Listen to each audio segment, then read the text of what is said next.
我们各位观众，欢迎继续收看咱台视11点台语新闻，我是郭怡中。新闻都开始，先带大家关心上新的天气消息。明仔载起，因为洋流风台外围分系影响，东半部也有南部要注意开始会落大雨。气象局讲，拜五、拜六落雨范围会搁较宽，雨量嘛会搁较济，大家特别注意有可能会强落阵雨或者是雷公细呐。另外，现主时伫南海热带扰动，即马当咧发展，下礼拜可能会变做风台。假使若是变做风台，就会变做今年第13号风台，叫做00。同款嘛是上新的现场画面，要来关心台中一个民众坐台中客运93路公车来到龙井，准备要落车，无收到公车运将，无确定讲这人客到底敢无落车，就赶紧要关车门，引起到这人客互车门关掉，该在人无安怎？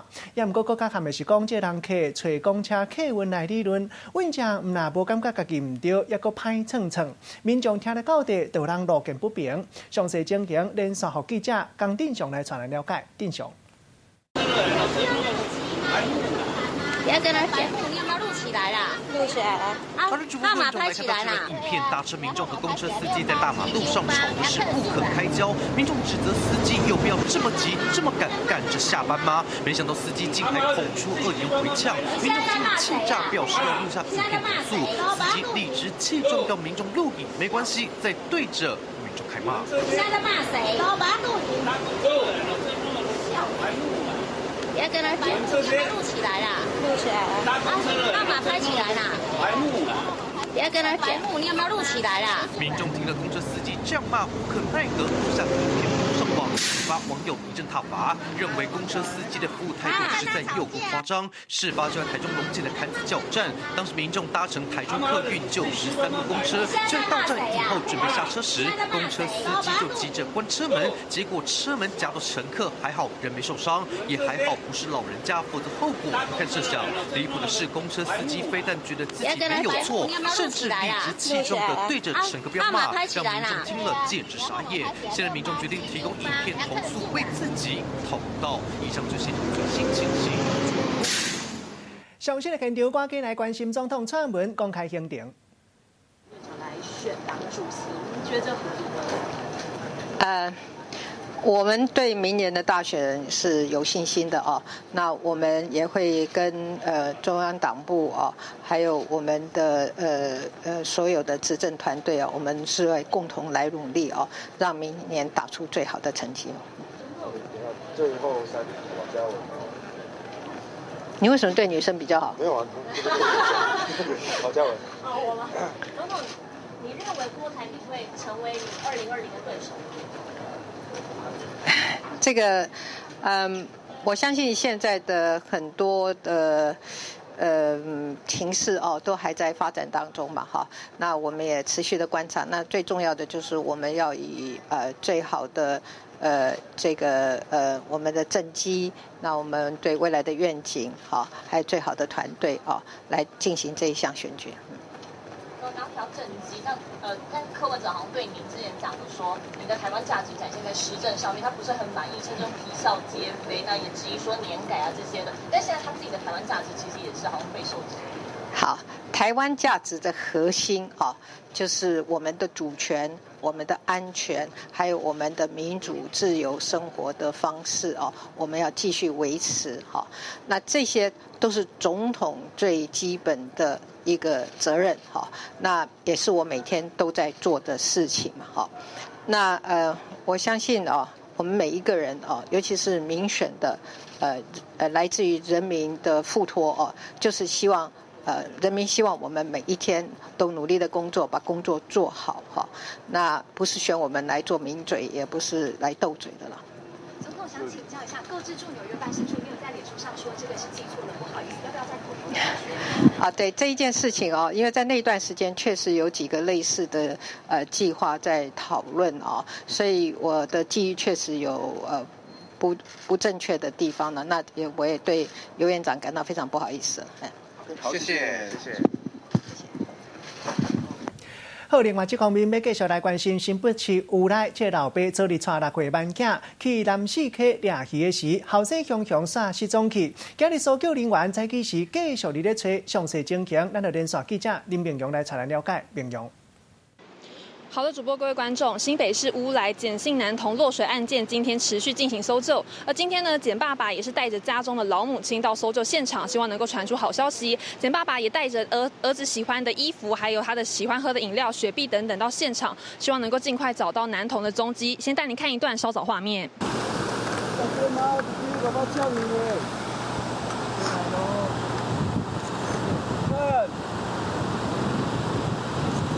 好的，那可以看到简爸爸是非常的焦急，红着眼眶在一旁等待，希望能够尽快有儿子的消息哦。那今天的消防的搜救重点呢，是从小男童落水的17.5公里到7.5公里这个范围是今天的搜救重点。那先带您听一段队长的说法。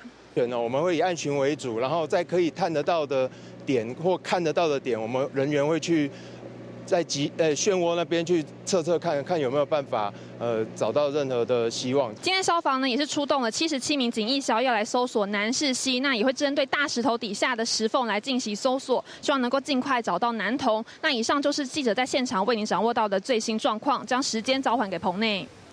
好，多谢明阳，继续要来关心同款是拄则收到的消息。桃园下晡发生到伫咧永安路甲朱文路12路口的公安意外，一个工人因为伫咧拆新起大楼外架的时，敢因为无徛好在，几人为7楼跋落来到2楼的平台。附近的工人看到了后，赶紧替叫救护车，救护人员赶到现场，这个工人已经无喘气，经过急救了后，也是救袂倒转来。详细事故的原因，今嘛警察当咧进一步调查。同款嘛是上新的消息，道民众赛车经过国道3号草屯路南这段路，强拄到车站，也就是一架银色轿车无拍方向灯，强就安尼切过来，还赶紧打档啊，险啊就发生意外。详细情形继续连线记者吴慧珊来带咱了解。慧珊。好的，主播各位观众可以看到行车记录器的画面当中，驾驶好端端的开在内侧车道，看起来是一切都很正常，但没想到右边这台银色轿车开到一半竟然往内侧漂移，完全没有打方向灯不说，甚至呢还差点酿成这个擦撞事故。接着银色轿车还加速超车，但这个危险行为造成内侧车道的驾驶吓得不轻，而且方向盘还差点就抓不稳了。事后呢，这个驾驶就上网发文表示说，27号上午行经国道3号草屯南下路段的时候，因为当时的车子比较多，因此就开在内侧车道，没想到却毫无预警冲出来一辆轿车，吓得他赶快踩刹车往左边闪，让他气的呢把这个危险行为发上脸书抱怨，引发了不少网友来热烈讨论哦。那国道警方事后则说呢，在国道上任意变换车道，最重将会开罚新台币600元，如果有擦撞到车辆没有停车，恐怕还会涉及肇事逃逸。以上就是掌握到的详细资讯。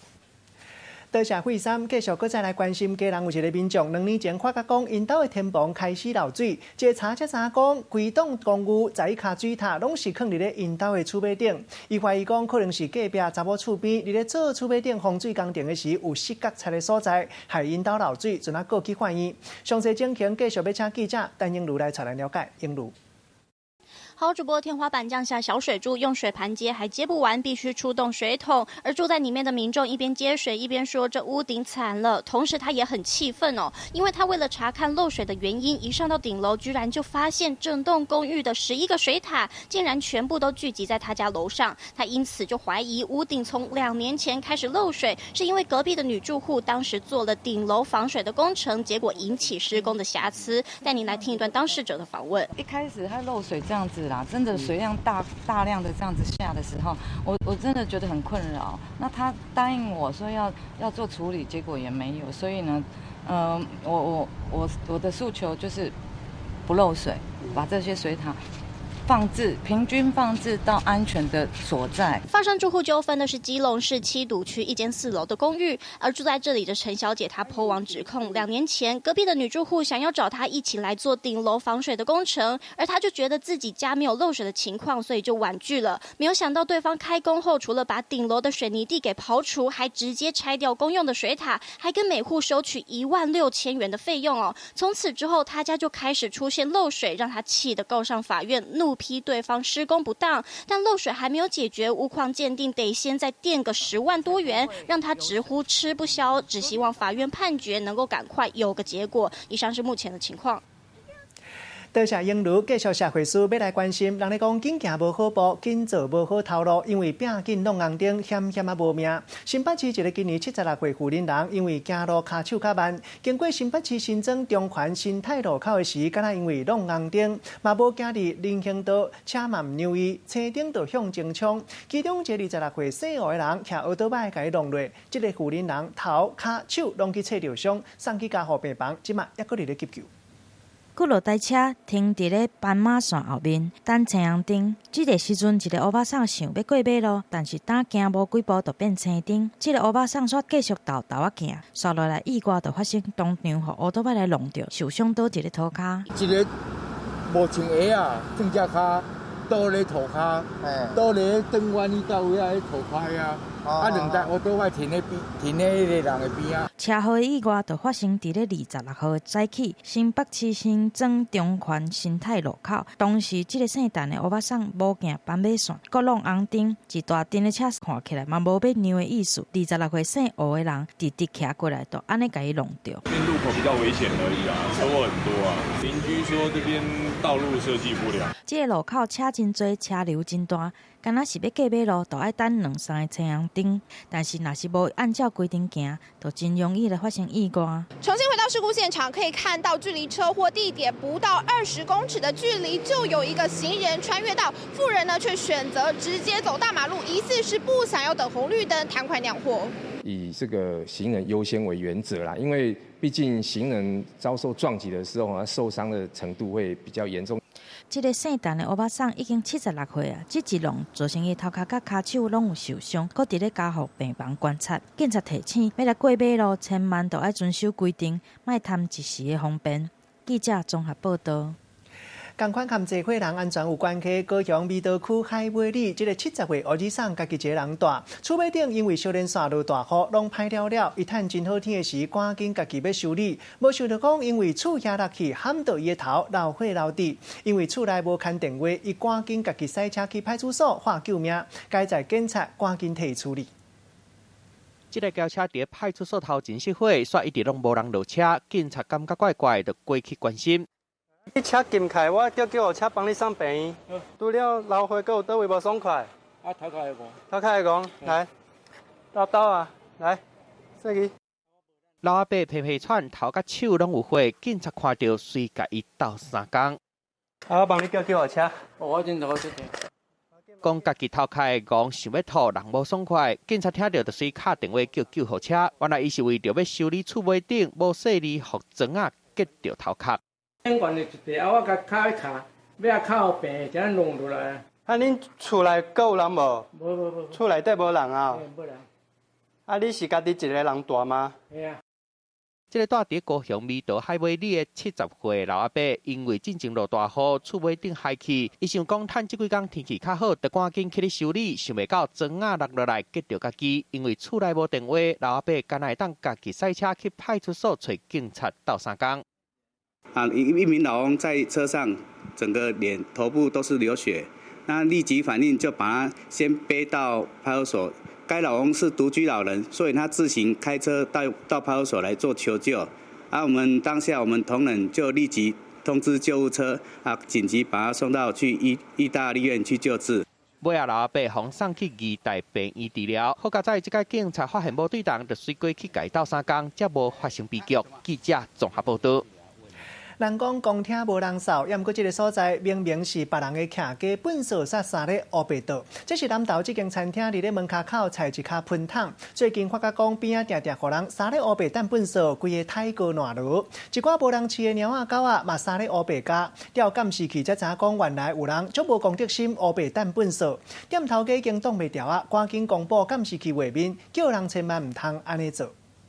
一个查某人骑奥多摆停伫咧店门口，刷落来对骹搭摕出一大包粪扫，随手一弹，就弹伫咧喷桶顶悬，就骑车离开。啊，放着就走了？对啊，实在没公德心。喷桶顶悬来弹粪扫，看起来无啥物问题，但是这个所在其实是别人的餐厅，业者真无奈，只好打出监视器的画面，想要来阻止。之前还没有这些贴这个时候，几乎每天都有啦。然后之后贴的时候慢慢有改善，比较没有，可是还是有很夸张的行为。伫咧南投的一间餐厅，业者真好心来放收喷的喷筒，要提供予附近的民众来使用。煞发现喷筒的边仔定定有粪扫堆，变甲是真垃圾，佫会生狗仔甲猫仔来。调监视器才发现，原来是无公德心的民众，直接甲底满喷的粪扫袋等下就走去。店家实在是袂堪得起，才会将这个画面来公开，因才无过来。很夸张，如果每天这样的话，我们每天都要到。这不是我们的范围啊。对啊，给你方便当做随便，非常不可取。要有公德心呐。当初是想要互厝边方便，想袂到会变做粪扫场。即卖业者敢若希望民众会当加一寡公德心，莫测着业者的好意。记者综合报道。说来，这都唔是干那公德心尔，也有法律的问题。因为弄到人煞做伊走，新竹市一个10岁查甫囡仔过车路的时，互车弄着，赛车人煞做伊走。厝边发觉这个查甫囡仔倒伫咧点仔加路，大家赶紧摕面罩皮互伊治理，安尼才袂去烫着伤。另外，大家嘛普文，未赛车人弄到人了后，也无人讲，即嘛警察已经找到伊。救护车赶到现场，远远看到路的有放三角架，一个查甫囡仔都伫涂骹，拢唔敢叮当，因为伊伫咧转去的路的向互车弄着。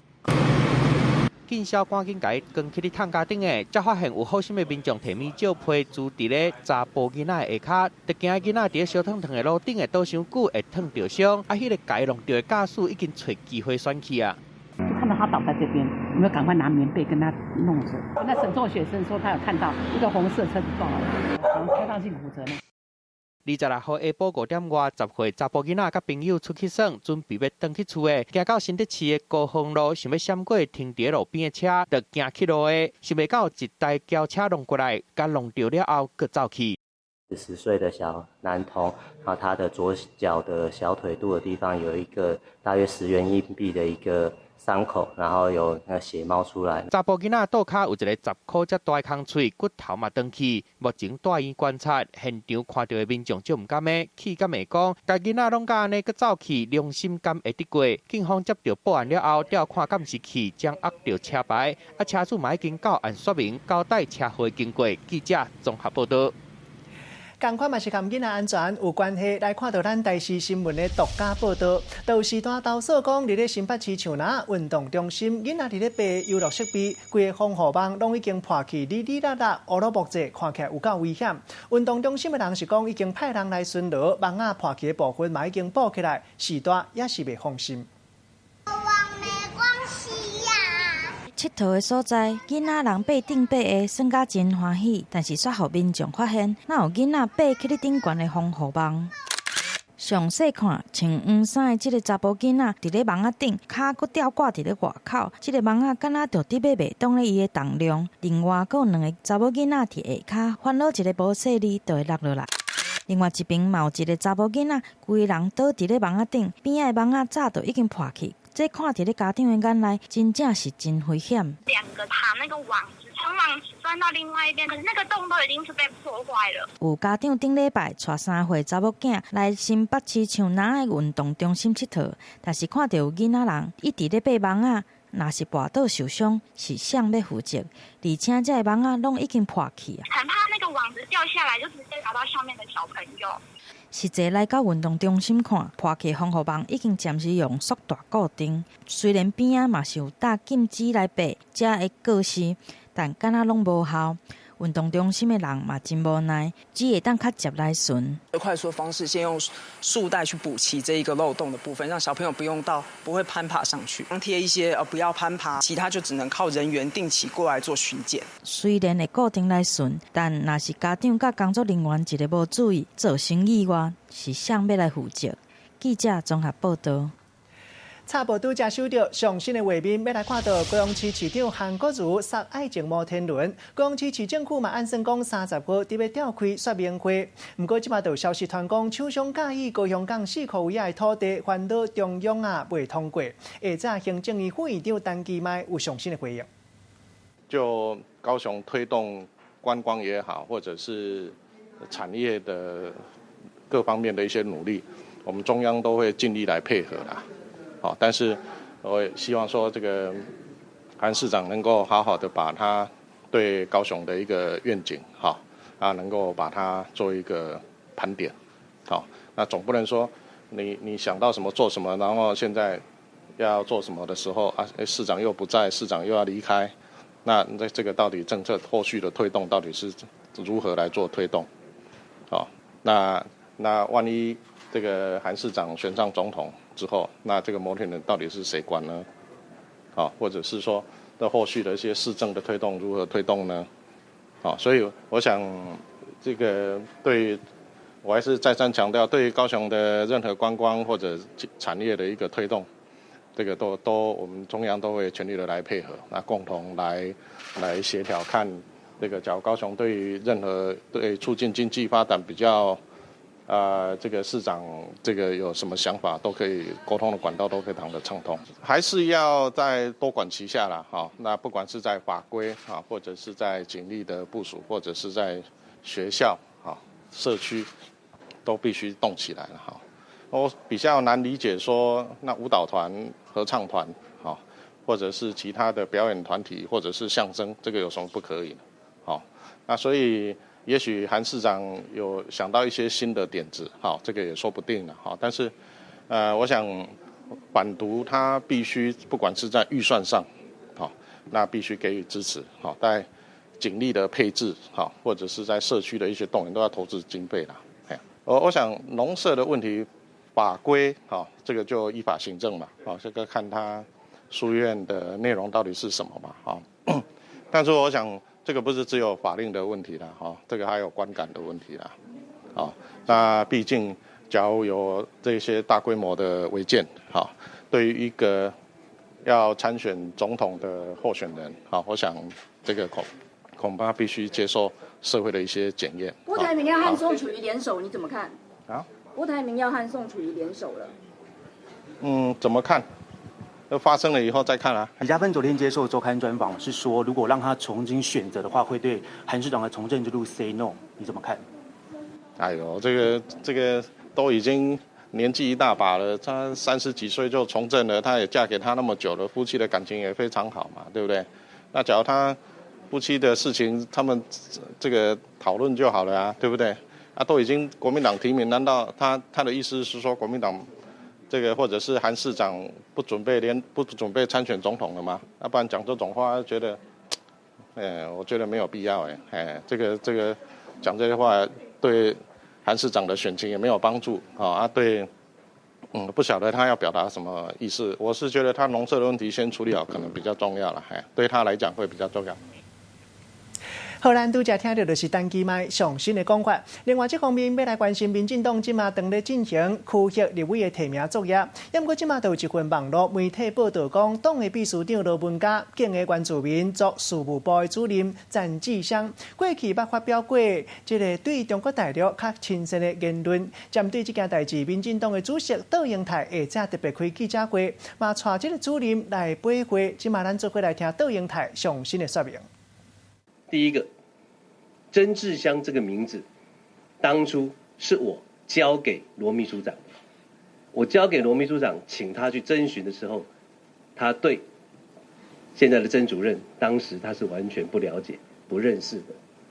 我请曾主任来哈，你这边坐，你请坐，你请坐，嗨。我再重复一次，当初是我把曾志祥主任这个名字交给罗秘书长，请他去做征询的。交给罗秘书长的时候，秘书长跟现在的曾主任是不认识的，他对你也是不了解的，所以报道上有这样一个错误，我必须提出。那至于是谁来推荐我，因为很多方的意见跟人士来推荐我，我就不必要去重复。那罗秘书长跟曾主任征询过他的意愿之后，我再一次的跟曾主任深谈过，我们也在经过他的意愿的了解之后，我们启用他担任我们原民部的主任。之后，我有接到一些有关于他过去言行上的一些个指责，或是一些个经验告诉我们。我也再度的跟曾主任有过深谈。我希望过去的言行代表他当时身为一个地方的行政首长，或是当时他的工作的背景，他未来能不能在加入本党之后，依照党的主张，依照我的要求来做好他的工作，这才是我的重点。所以我们看到几个月来，曾主任在原部的工作，确实也在过去的基础上做最大的发挥。那么其中也提到说，关于我们提名平地原住民名额的问题，到底1名或2名？我始终认为，我很鼓励，我也很欢迎我的所有的主管提出跟我不同的意见，或是提出可以大家讨论的意见。你们不是希望民进党从来不是一言堂吗？那我们就不是。可是提出意见之后，经过大家讨论，我们最后的决定才是党的主张跟最后的结果。我们就是照党最大的利益来做提名。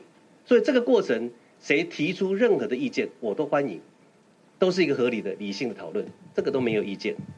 好，但是我也要求曾主任，大家对于过去的言行有过指责，未来要更谨慎的，在你的工作岗位上面，你负责的责任当中去做好你的工作，去妥善的表达你的意见。这个我们会持续的来请曾主任能够提高对自己的要求，提高对整个工作上的这个付出，这个是我们要做的。再一点，这个报道上有说他过去是国民党党员，现在是民进党党员，未来是共产党党员。我想这个逻辑太可怕了。如果用过去是国民党党员，现在是民进党党员这样的来检验我们的党员，好像我们会死伤过半。连我自己都曾经是国民党党员，请他把我的手机拿上来，我可以把我的国民党党证秀给你们看。请阿布把我的手机拿上来，我可以把我的党证秀给你们看。我们曾经是国民党党员的民进党党员何其之多，何罪之有？到现在我还欢迎国民党党员能够成为民进党党员，我还欢迎所有其他党员能够成为民进党党员，我们应该觉得骄傲。但是未来就会变成是共产党党员，这个推论就太遥远了。不会是如此，你们不会怀疑我会这样子吧？所以不要用这种标准来看。不过在这里，我要很慎重的，我要把政治责任托付在曾主任身上。未来你的政治责任，你必须负的责任，就是辅选好我们平地原住民的陈营跟山地原住民的伍丽华2位候选人，同时要把蔡英文总统在原住民选票当中再创新的纪录，这样你才能够对所有现在质疑的人更好的一个交代，这样才能够达到你的政治责任。如果你没有达到这样的一个政治责任，你该负责的不是过去的言行，是你现在的责任。你可以做得到吗？做到。好，放心。谢谢。好，我说我现在要付给曾主任的是现在的政治责任，而不是过去言行的表现。他现在的言行如果有过去再犯一次过去，他当然要负政治责任。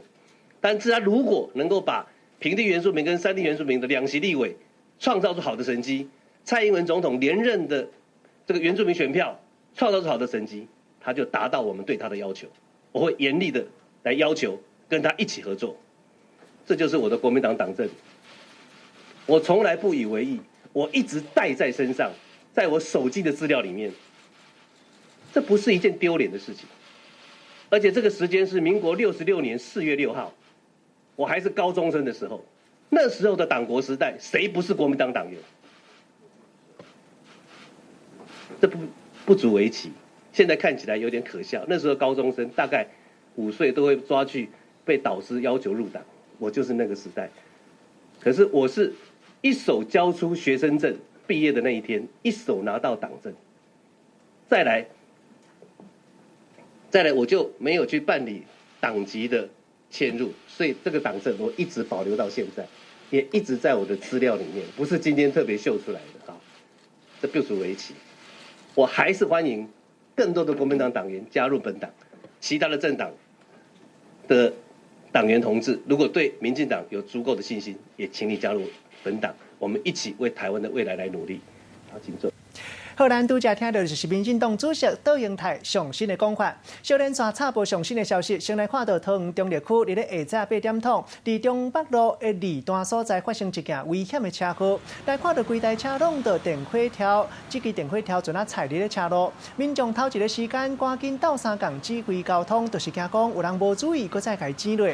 来看到规台车的头弄一个密密麻麻，加在车内赛车人也有人客，大家拢平安无代志。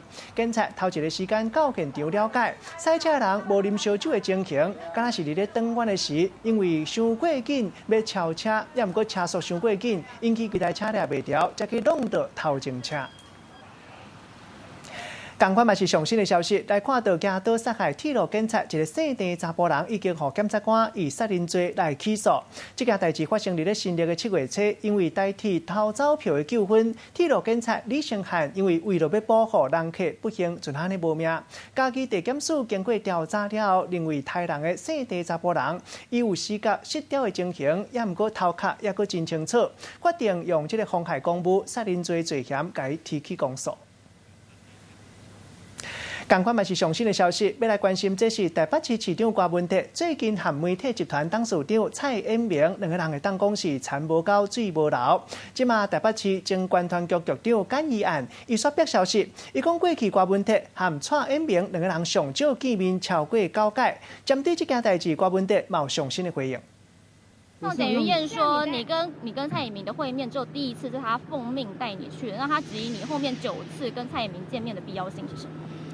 其实我后来想一想，我回去真的回去整理一下，后来发现大概为了4次的双城论坛，大概前后后加起来应该有10次了，很多都为了双城论坛的，因为包括主论坛，还有第2天回程这样，所以有一次办单一次双城论坛就吃饭就吃2次了，4次加起来就，还有那个有时候会前会先问他一下意见，加一加。为了双城，大概我想都10遍路了。那他质疑你跟国台办的管道是什么？还要问你说你的两岸一家亲，还有两岸命运共同体是谁要你说的？好，咱先来关心高雄市市长韩国瑜今嘛上新的现场。大家可以看得到，大概167位里长都非常开心，有2位里长有不同的意见，我完全尊重。嘉芬姐上节目含泪说早到不要让您从政，您自己也这样觉得吗？他已经做他真实内心的表述了。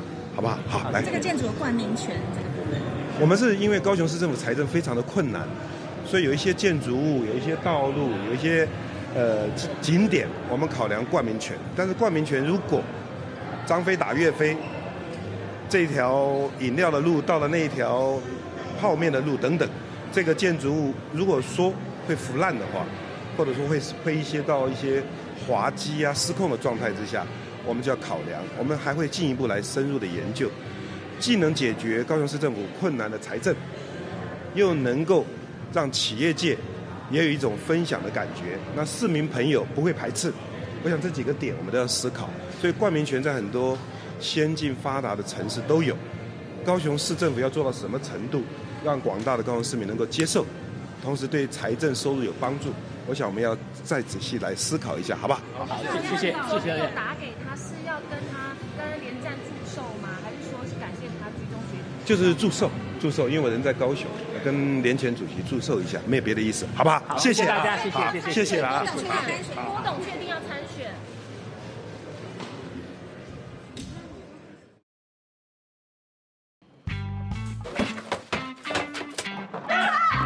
我是警察。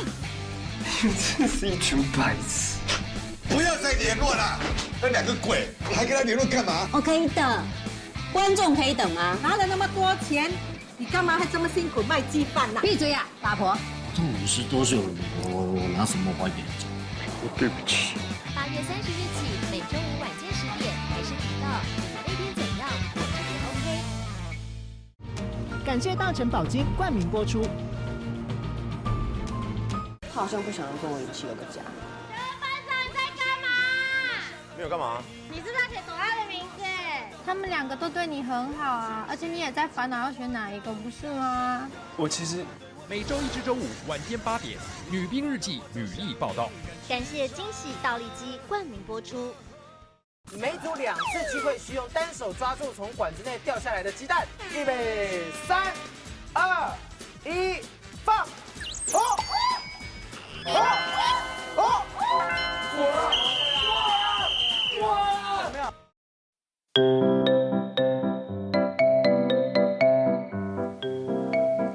大家问千万字，大家要跟大家做过来拜一字。今仔日要来甲大家小解这字，这就是抓。抓会当讲是算路途的单位，像咱讲一抓路、一抓工行一抓。另外嘛，当讲是一条线形的单位，像讲一抓线、一抓字。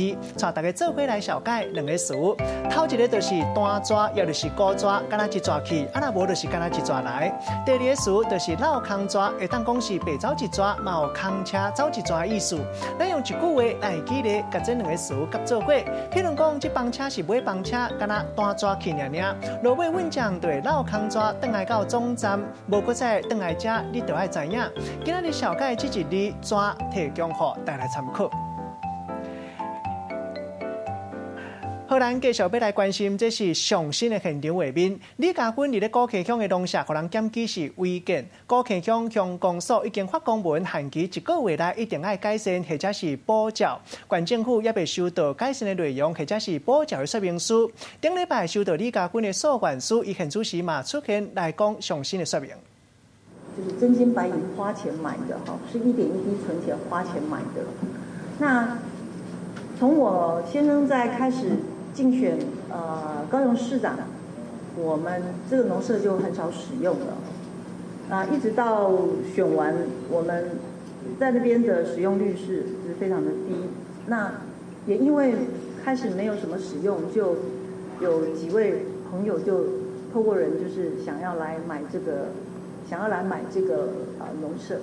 那但是因为我们选完以后一路都是非常的忙碌哦，所以也没有多余的时间来思考这个农舍的事情。那一直到后来农舍这个事件就开始刻意被炒作的时候，一路这样下来，我觉得这个农舍已经是被很多的人，或者是甚至有一些部分特定立场的人士或特定立场的政治人物来刻意抹黑。那铺天盖地的抹黑，那我觉得这个农舍现在已经是一个被抹黑的农舍了。本来在这个农舍被抹成这个样子，我是想说那就不要动了。可是因为后来有一位买方呢，就透过台北的朋友，就是相当的坚持，还是想要接手这个房子。那我也很据实的告诉他说，现在这个农舍的风波是非常的大，而且你可能接了手，你也可能会有很大的压力哦。但是他就是蛮执意，他们觉得，他们评估，他们希望还是希望我能够让售给他们哦。那所以基于这样的情况，我还是就是尊重他，因为他认为这个农舍有一些是对的地方，他觉得他是可以争取的哦。那我说 OK， 那我就尊重你。那他就把这个房子接手。那我们这个房子其实在这几个月，我们也是依照所有的交易，依照所有的法律该有的程序交易的哈。透过律师，透过代书，我们也把这个所有的法律的程序都是完备的。那么至于到8月份的时候呢，我们房子就已经整个交接完毕了。交接完毕以后，我觉得有几个部分我必须要先谈的是，对于这个农舍的部分，我们一开始接手可能有一些不清楚，但后头知道以后，关于农地农用的部分，我们自己已经主动去拆除了，包括可能有一个球的练习场，球场的练习场，另外一个就是围篱，还有平台，或还有什么车库的，我都已经主动拆除了。也就是所谓大家认为要农地农用的这些土地上，我已经全数拆除了。那至于主建筑物这里，因为主要的建筑物这里，在整个登载的文件上，我们因为请教过律师，事实上它是有存疑的部分，它还是有非常多存疑的部分。所以基于这个部分，那我觉得我就必须要交给法律去处理。那因为买受人，我也很诚实的告诉他，我房子有这些问题，所以他希望我能够在时效上帮他提起诉愿。所以在接手，事实上虽然已经过了，我已经过户，但是因为基于时效性，那我必须要在法律上尊重他，他要提诉愿的这个决定，那我就帮他先用我的名义来提出诉愿。至于房子就是我们交接了以后，后续的动作，后续他要如何处理，那我就没有办法有智慧的余地，我就必须一切让他当时就以新的买主为主了。那他至于后续，他跟律师就会有这个交接的动作。以上跟各位说明。不然可以请教一下吗？那你双方面是在7月底还是8月底？详细的时间，然后金额大概是多少钱？这样。我们在6月份就开始进行有这个交易了。我们其实在大概5、6月6月涨，但实际大概就是这几个月，我们这几个月就已经开始就陆续一直在接触了。但是还已经过户完毕了。所以名字不是你的吗？这个房子已经不属于我了。可是书院的名字是你的。对，因为时效性的问题。因为时效性，我虽然过户，但我必须要在时效性的这个阶段，还是我的名字的时候，我就必须要帮他提出来，不然他就会丧失掉他的诉愿的权利。小芬姐，那你现在农地啊没有农用，怎么样去改善？我没有不会啊，我现在已经该农用的部分我已经全部拆除啦，全部复土啦。那祖坟的部分呢？现在进度如何？我们今天先谈农舍好吗？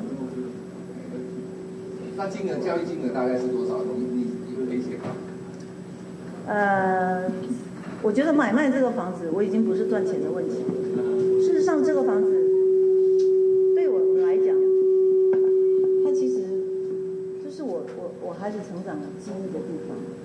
那我希望接手的人很爱惜它。那我觉得它不是它不可能有什么赚钱的问题。我不是，但是我一定是如实登录。我所有的买卖的金额会如实登录。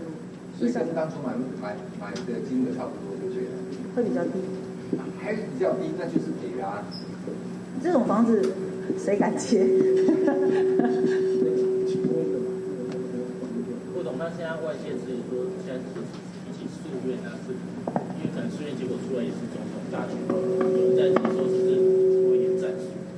因为房子我已经转手了，所以我觉得至于买方他想要怎么做，我觉得这些一切都是必须要静待他自己来处理，好不好？因为我也如实，我所有整个买卖的过程。太前面，要靠近交易点，太前面。就是。因为我全部如实披露给他，所以我没有半点隐瞒。那我相信他透过媒体，他应该也了解，所以这个部分，我觉得事后我就必须要尊重当事人，好不好？副总，再请教一下，买家的身份呢？买家的身份呢？意愿不光。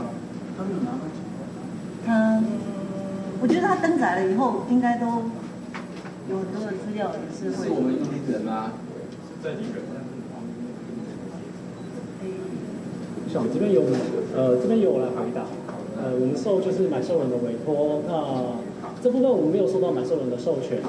对，就是对于他自己本身人别个人资讯的地方，还有就是说他是哪里人的这个人资讯，今天律师没有收到授权，所以我们没有办法透露给大家。那在李家的立场，因为他已经把房子卖出去了，那就是对他来说，买受人也是他的朋友，那他也是要尊重买受人的意愿，所以这个问题可能就或许等到之后，大家可以就是透过公开资讯的去查询，去确定说买受人的，就是说他的个人资讯。公麦不要放在桌上。对啊，那不要放。公麦不要放在桌上。放在哪里？会有可以。香港一个广告了，继续要来关心，真正唔知讲，咱台湾有一间计程车主题泡付款，内底超过15000件的收藏。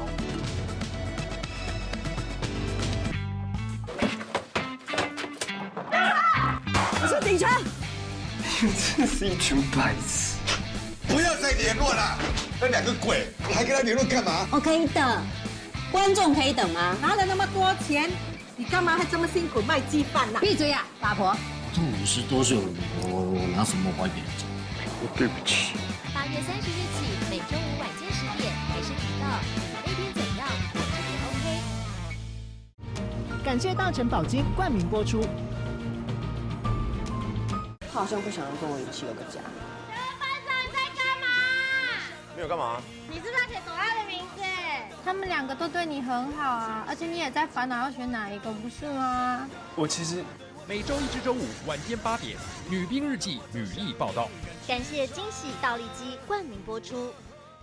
每组2次机会，需用单手抓住从管子内掉下来的鸡蛋。预备，3、2、1，放！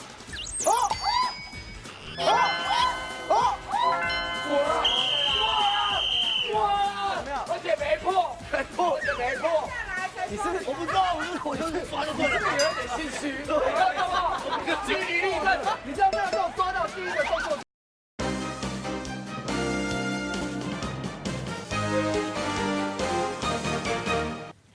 欢迎继续登来到新闻的现场，在地事实刚刚要来看到这间计程车主题博物馆，内底摆一寡位英国、美国也有日本、台湾来古董计程车，内底收藏算的有上千件。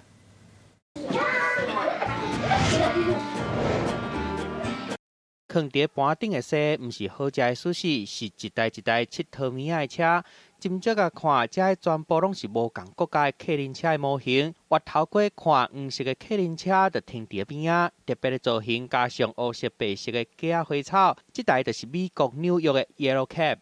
纽约设置第一个车行的时候，它就是因为为了让人容易辨认，所以他就选择黄色来当做纽约计程车的主色。车内真快，会当坐6个到8个乘客。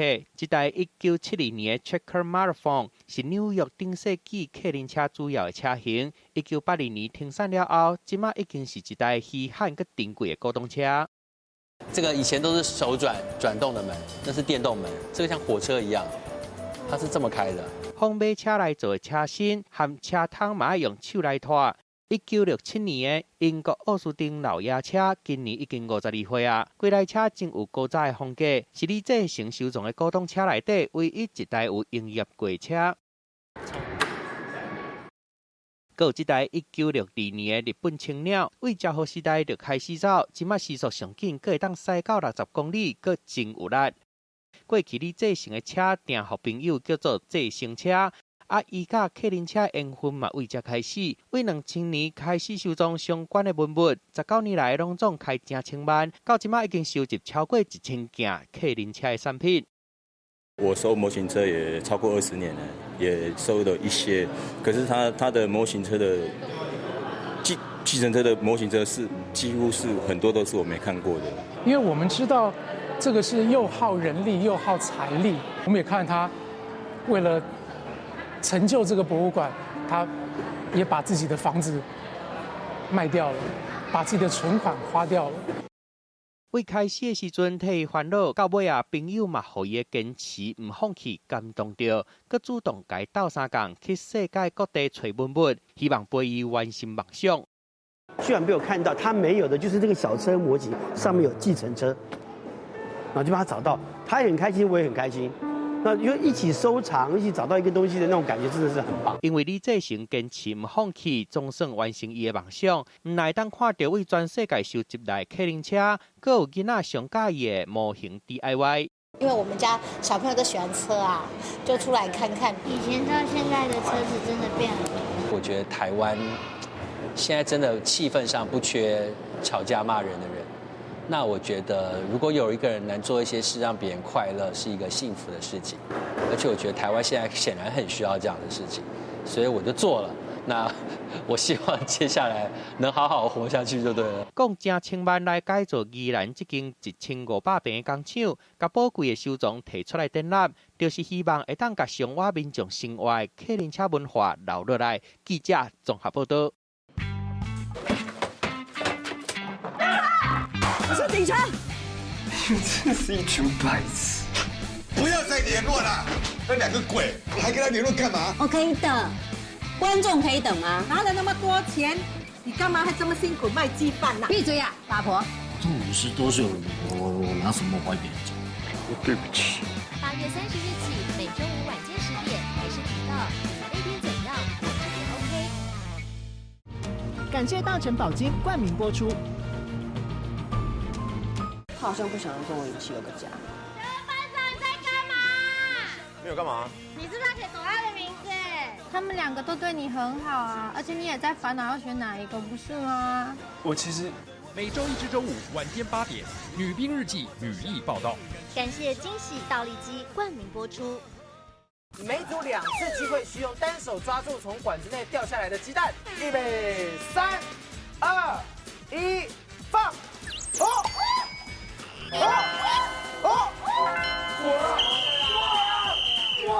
有没有？而且没破，而且没破。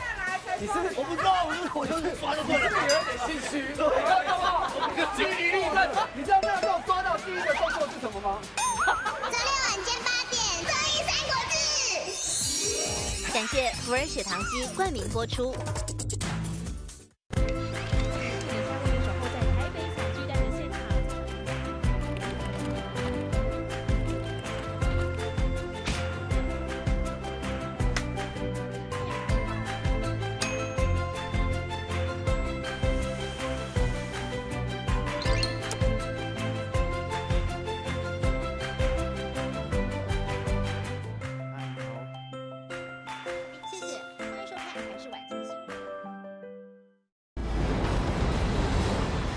直击火山熔岩，聚焦滔天海啸，挖掘史前考古僧秘，钻研先进太空科技，登上喜马拉雅山之巅，深入婆罗洲热带雨林。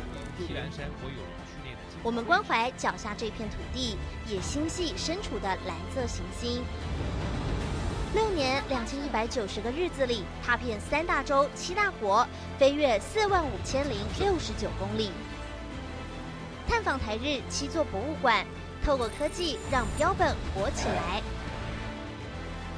得奖的是惊喜博物馆，国内唯一电视台坚持100%自制科学节目，台视带您拓展视野，展开一场科学冒险。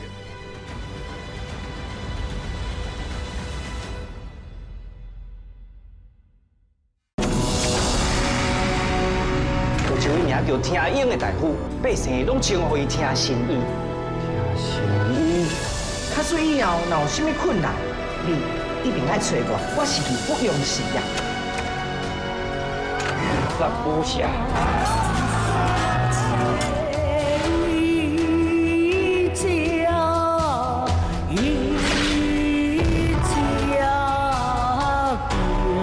不能错，还无出息。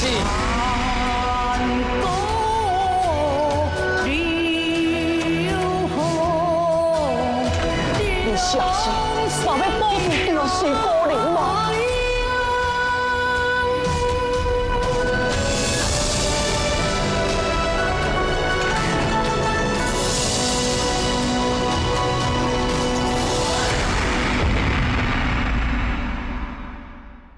他好像不想要跟我一起有个家。我担心的是啊，这个婚前课程不能帮助我跟佳佳走入婚姻。你有干嘛？我知道，你是在写朵拉的名字。他们2个都对你很好啊，而且你也在烦恼要选哪一个，不是吗？小飞，我其实每周一至周五晚间8点，《女兵日记》女力报道。感谢惊喜倒立机冠名播出。这毕业证书是伪造的吧？你到底做了些什么？我现在根本回不去了，这都是你害的。你不是说你没有深入道理，去找一个证明你是清白的？你去跑那个银行有什么影响？我相信你，我相信你是无辜的。起来！你们永远都找不到皮卡的，你永远都会被他踩在脚。住手！那快去找一下。我发誓，我一定会找出那个盗离案的主谋。感谢大成宝金冠名播出。他好像不想要跟我一起有个家。班长你在干嘛？你有干嘛？你是在写朵拉的名字。他们2个都对你很好啊，而且你也在烦恼要选哪一个，不是吗？我其实每周一至周五晚间8点，《女兵日记》女力报道。感谢惊喜倒立机冠名播出。每组2次机会，需用单手抓住从管子内掉下来的鸡蛋。预备，3、2、1，放！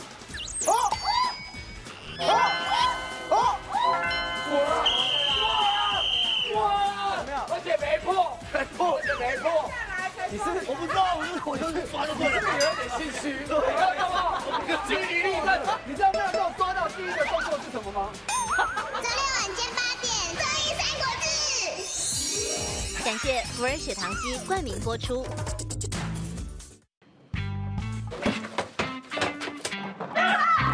我是警察。你们真是一群白痴！不要再联络了，那两个鬼还跟他联络干嘛？我可以等，观众可以等吗？拿了那么多钱，你干嘛还这么辛苦卖鸡饭呢？闭嘴呀，八婆！这50多岁了，我拿什么怀别人走？对不起。8月30日起，每周五晚间10点，还是频道。你那天怎样，我这边 OK。感谢大成宝金冠名播出。他好像不想要跟我一起有个家。班长你在干嘛？没有干嘛？你是不是要写朵拉的名字？他们两个都对你很好啊，而且你也在烦恼要选哪一个，不是吗？我其实每周1至周5晚间8点，《女兵日记》履历报道。感谢惊喜倒立机冠名播出。每组2次机会，需用单手抓住从管子内掉下来的鸡蛋。预备，3、2、1，放！哦！哇！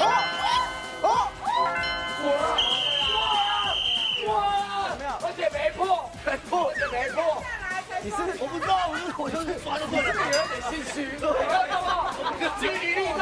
你知道没有被我抓到第一个动作是什么吗？周六晚间8点，综艺三国志。感谢福尔血糖机冠名播出。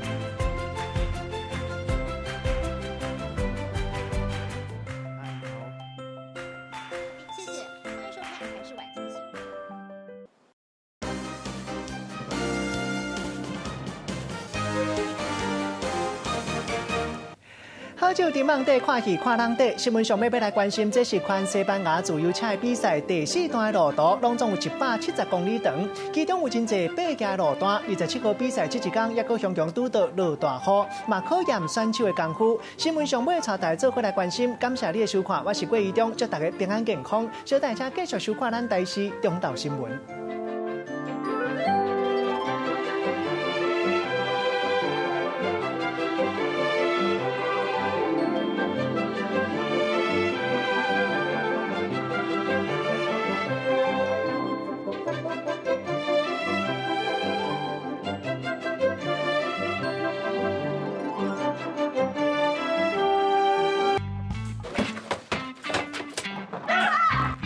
警察！你们真是一群白痴！不要再联络了，那两个鬼还跟他联络干嘛？我可以等，观众可以等吗？拿了那么多钱，你干嘛还这么辛苦卖鸡饭呢？闭嘴呀，八婆！这50多岁了，我拿什么怀别人走？对不起。8月30日起，每周五晚间10点，还是频道。你那天怎样，我这边 OK。感谢。